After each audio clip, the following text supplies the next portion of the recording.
Alarm aja Oke, assalamualaikum warahmatullahi wabarakatuh. Waalaikumsalam warahmatullahi wabarakatuh. Selamat pagi teman-teman yang aku sayangi. Pagi. Hari ini kita akan mempelajari tentang cara membuat proposal penelitian. Sebelumnya, mari kita perkenalan dulu. Perkenalkan, nama saya Mutia Ina Fadila dengan NIM 250503610. Perkenalkan, saya Diana Valeria dengan nomor 25050362 sebagai pemateri 1. Perkenalkan, saya Farah Putri dengan NIM 23 sebagai pemateri 2. Perkenalkan, nama saya Masya Indra Purba dengan NIM 2505036001 sebagai pemateri 3.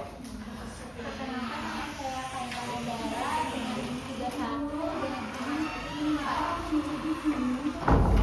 Izin memperkenalkan diri, nama saya Muhammad Irfan Abdul Rahman dengan NIM 21 sebagai pemateri 6. Kita lanjut ke materinya. Pertama ada latar belakang.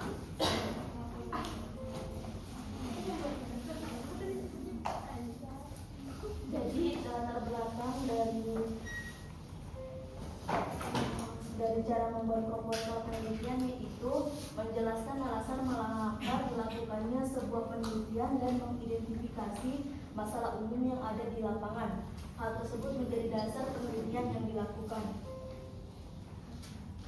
Adapun rumusan masalahnya yaitu apa saja ciri-ciri proposal yang baik dan benar, bagaimana cara membuat proposal yang baik dan benar. Adapun tujuan penelitian yang pertama yaitu menjabarkan dengan detail apa saja ciri-ciri proposal yang baik dan benar, lalu menjelaskan tahapan membuat proposal yang baik dan benar.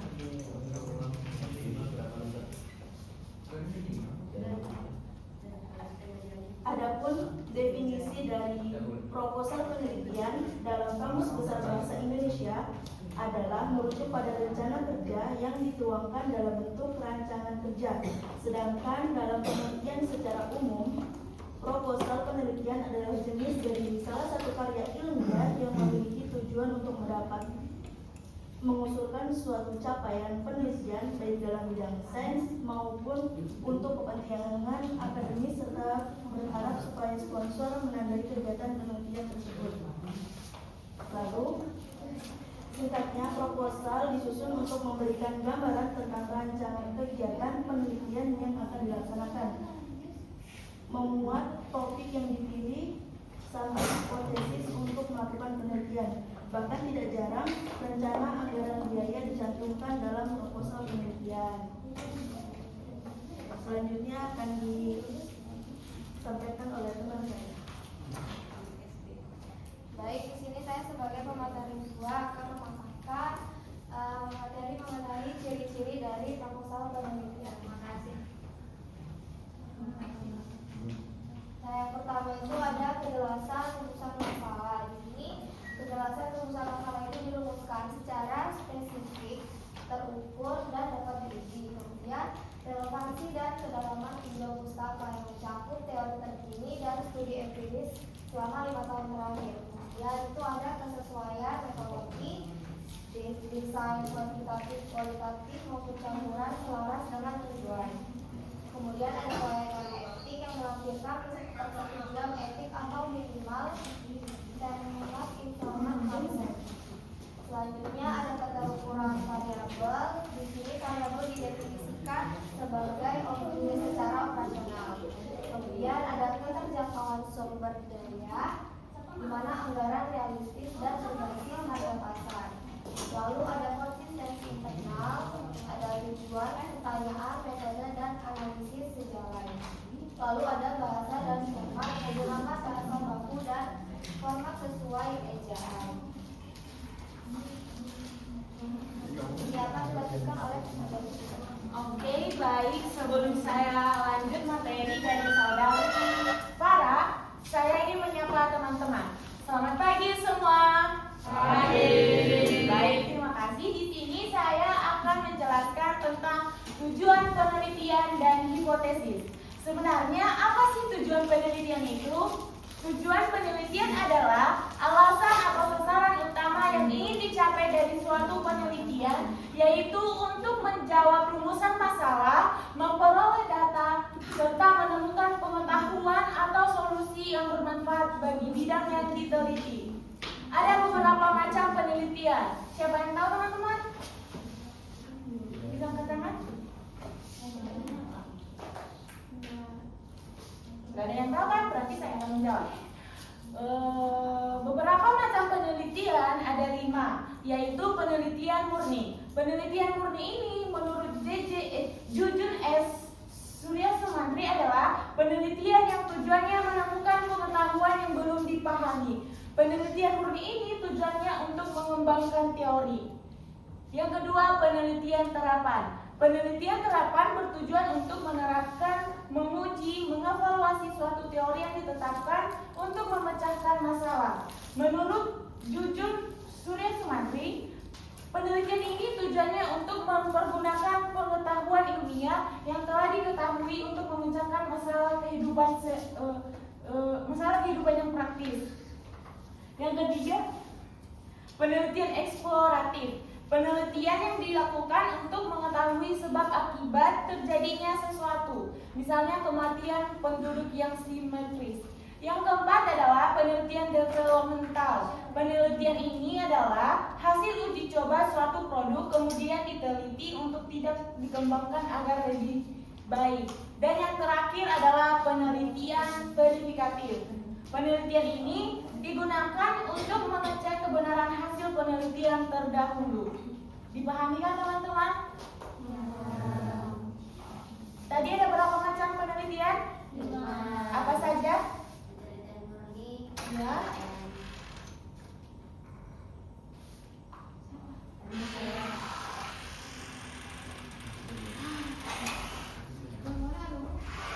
Tadi ada 5 macam kan? Penelitian murni, penelitian terapan, penelitian eksploratif, penelitian developmental, dan yang kelima penelitian verifikatif. Next ke bentuk-bentuk hipotesis. Yang pertama, hipotesis deskriptif, yang merupakan jawaban sementara terhadap masalah yang berkaitan dengan variabel mandiri. Contoh rumusan masalahnya adalah seberapa lama daya tahan sapam berdiri dalam menjalankan tugasnya. Maka hipotesis deskriptifnya adalah daya tahan berdiri sapam selama 7 jam per hari. Orang yang memiliki pendidikan yang lebih tinggi relatif lebih mudah menerima proses perubahan. Yang kedua adalah hipotesis komparatif, yang merupakan perbedaan atau perbandingan antara kelompok. Yang ketiga, hipotesis asosiatif, yang merupakan jawaban antara 2 variabel atau lebih. Yang keempat, hipotesis kasual, yang merupakan pernyataan sementara tentang pengaruh satu variabel atau lebih dari variabel lain. Jadi diingat ya teman-teman, hipotesis itu ada 4 bentuk-bentuknya: hipotesis deskriptif, hipotesis komparatif, dan hipotesis asosiatif. Yang terakhir, hipotesis kasual. Kemudian adalah ciri-ciri hipotesis. Menurut Najar Bakri, ciri-ciri hipotesis yang pertama adalah hipotesis harus menyatakan hubungan antara variabel, yang kedua harus sesuai dengan fakta, dan yang ketiga harus berkaitan dengan ilmu dan dapat diuji kebenarannya, dan yang selanjutnya adalah harus sederhana dan harus dapat menerangkan fakta. Kemudian ciri-ciri hipotesis menurut Donald Aldi adalah yang pertama harus mempunyai penjelasan, yang kedua menyatakan hubungan di antaranya ada 2 variabel, hipotesis dapat diuji, dan yang terakhir hipotesis harus dinyatakan secara ringkas. Kemudian supaya penyusunan hipotesis memenuhi standar sebagai hipotesis yang benar dapat memperhatikan ciri-ciri berikut. Yang pertama, hipotesis derivasi, suatu teori disusun untuk menjelaskan masalah. Yang kedua, hipotesis dinyatakan secara jelas, dan yang ketiga, hipotesis menyatakan variasi nilai sehingga dapat diukur secara empiris sah. Maksud dari empiris itu adalah sah. Dan yang keempat adalah hipotesis harus bebas nilai. Yang kelima, hipotesis harus dapat diuji dan harus spesifik. Dan yang terakhir adalah harus menyatakan perbedaan hubungan antar variabel. Kemudian adalah pengertian ruang lingkup. Bisa kita lihat teman-teman pengertiannya di ruang lingkup itu menentukan sejauh mana masalah yang diteliti dan apa saja yang tidak termasuk dalam penelitian. Sekian dari saya, terima kasih.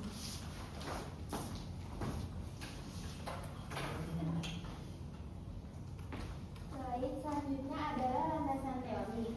Nah, landasan teori ini bagian penting dalam penelitian yang berisi kumpulan konsep, lalu definisi dan proposisi yang disusun secara sistematis untuk menjadi dasar atau pijakan dalam memahami, menganalisis, dan menjelaskan fenomena yang diteliti. Lalu ada tinjauan pustaka. Tinjauan pustaka itu adalah proses sistematis untuk mengidentifikasi, menganalisis, dan mensintesis informasi dari berbagai sumber penelitian yang relevan dengan topik penelitian yang dilakukan. Terima kasih.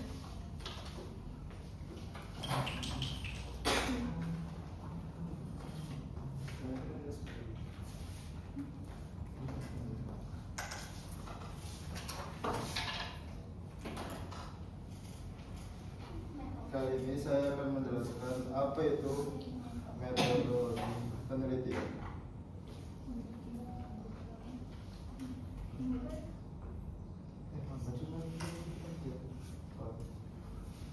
Selain penelitian kualitatif, penelitian bahasa Indonesia juga banyak menggunakan metodologi kuantitatif. Pendekatan ini menekankan pada angka pengukuran dan analisis statistika untuk menjawab pertanyaan penelitian. Menurut Sugiono 2019, penelitian kuantitatif adalah metodologi penelitian yang berlandaskan pada filsafat beradisme, digunakan untuk meneliti populasi dan atau sampel tertentu. Teknik pengambilan sampel biasanya dilakukan secara random dan pengumpulan data menggunakan instrumen penelitian. Analisis data bersifat kuantitatif atau statistik dengan tujuan untuk menguji hipotesis yang telah ditetapkan. Terus juga di sini ada karakteristik penelitian kuantitatif. Yang pertama berorientasi pada pengujian hipotesis, yang kedua data berupa angka yang dapat diukur, tiga menggunakan instrumen penelitian yaitu tes, angket, kuesioner, lembar observasi. Terus juga ada tujuan penelitian kuantitatif bahasa Indonesia. Yang pertama mengukur frekuensi atau intensitas fenomena kebahasaan, menguji hubungan antar variabel bahasa dengan faktor lain. Terus juga ada jenis penelitian kuantitatif dalam bahasa Indonesia. Terus penelitian deskripsi kuantitatif menggambarkan fenomena bahasa dengan data statistik. Contohnya adalah frekuensi kesalahan ejaan pada karangan siswa SMP.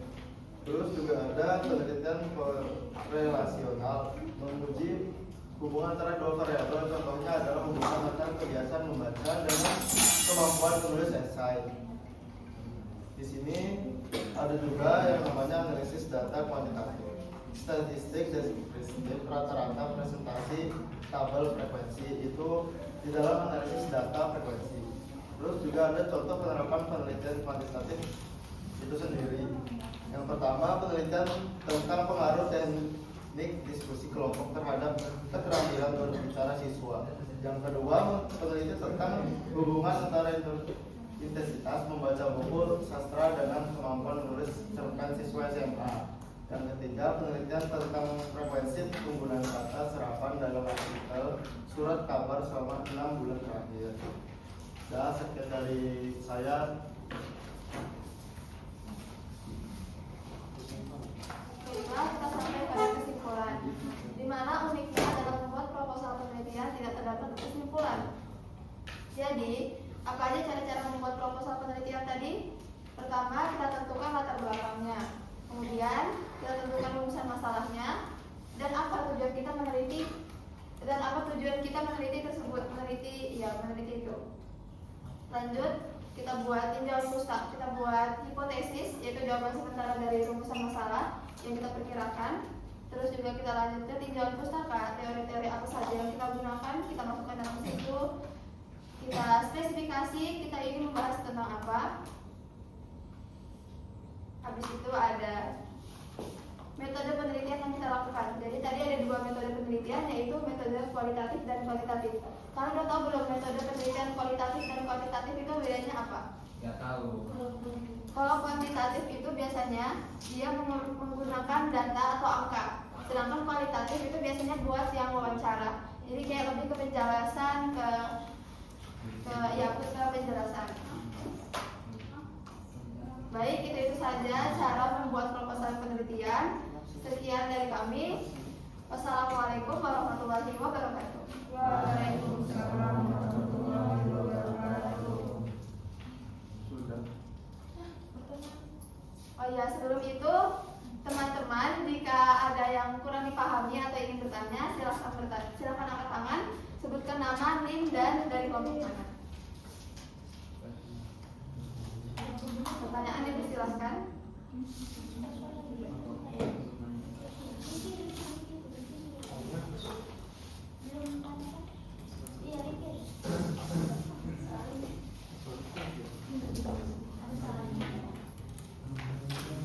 Siapa yang mau nanya? Bibi? Oh enggak.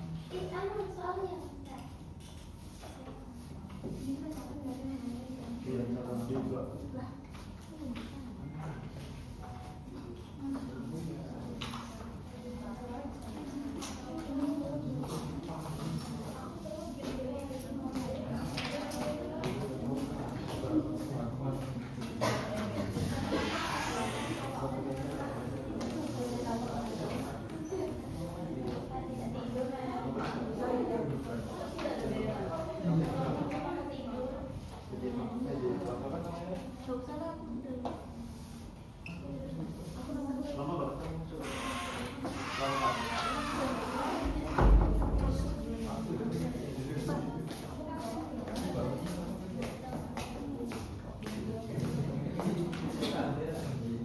Baik teman-teman, apa ada yang ingin bertanya? Saya saja.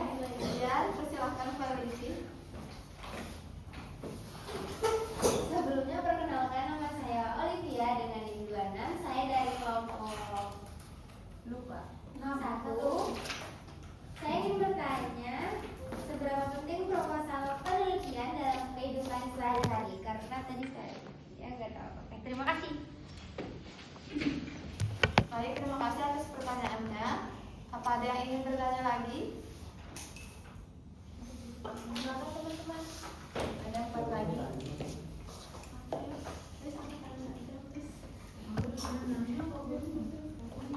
Ayo teman-teman nanya.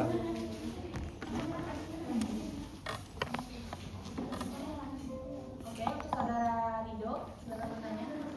Sebelumnya di memperkenalkan diri, nama saya Ridho Ahmad Sufyan dari NIM 02 dari kelompok 3. Saya ingin bertanya, menurut kalian, apakah setiap ide penelitian itu harus dituangkan dalam bentuk proposal terlebih dahulu atau langsung disajikan di? Terima kasih. Baik, terima kasih atas pertanyaannya, Rido. Teman-teman, ada yang ingin bertanya lagi?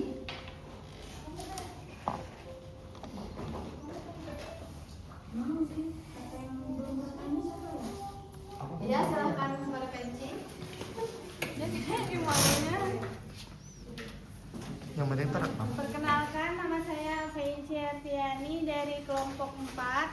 Saya ingin bertanya, apa perbedaan hipotesis dan tujuan penelitian? Sekian itu saya dari saya, terima kasih. Baik, terima kasih Penci.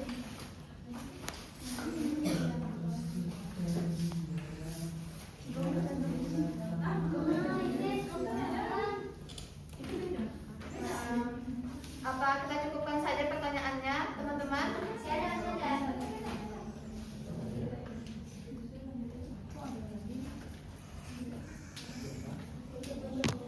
Baik, cukup. Beri kami sedikit waktu untuk menjawab pertanyaan. Beri kami sedikit waktu untuk berdiskusi menjawab pertanyaan teman-teman semua.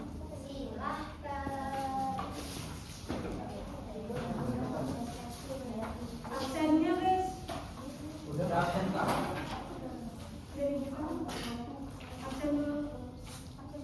Sudah tidak ada lagi.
Aku udah sisiran tadi telat.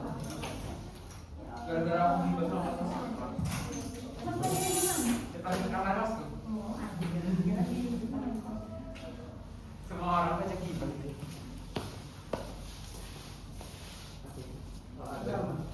Dengan mudahnya dia lewat-lewat. Saya lupa bawa. Ini apa dulu ada? Sorry bu.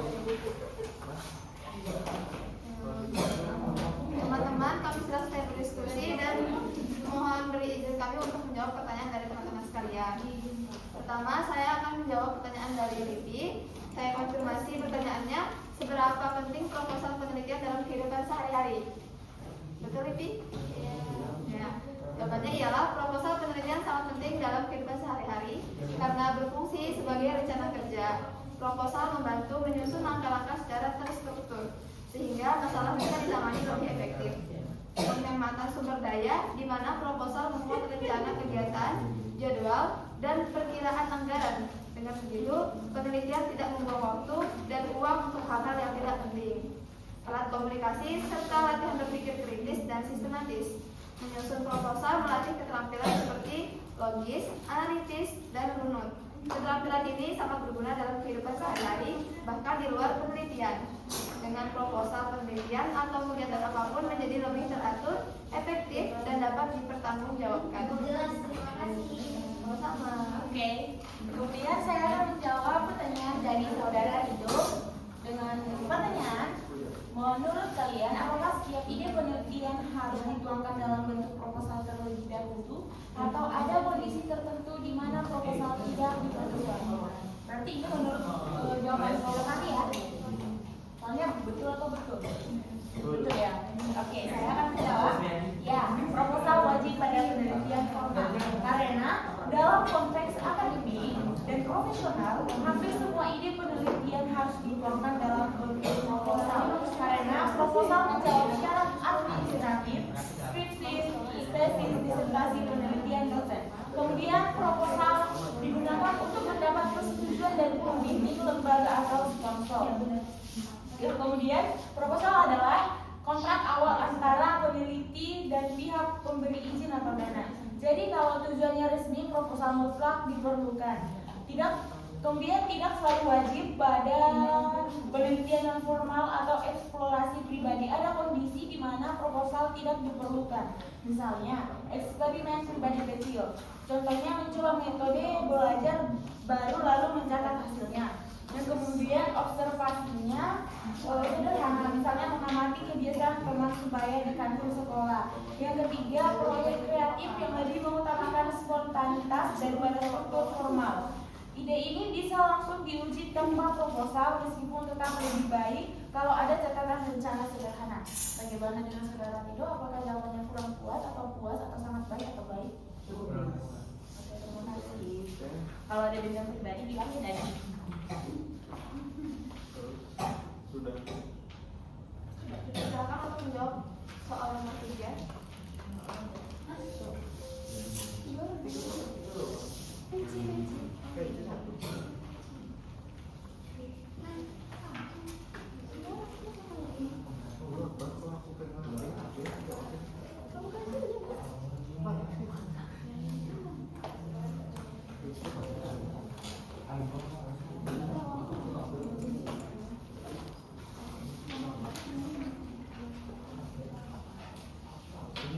Baik, jadi saya akan menjawab pertanyaan dari Kenzi. Hipotesis itu adalah perkiraan jawaban yang diuji, sedangkan tujuan penelitian itu adalah hal yang ingin dicapai peneliti.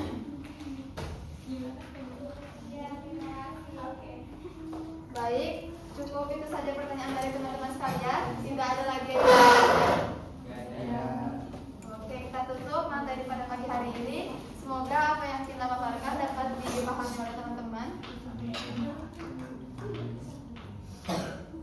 Dapat dipahami oleh teman-teman, berguna bagi kita semua. Kita tutup. Wassalamualaikum warahmatullahi wabarakatuh.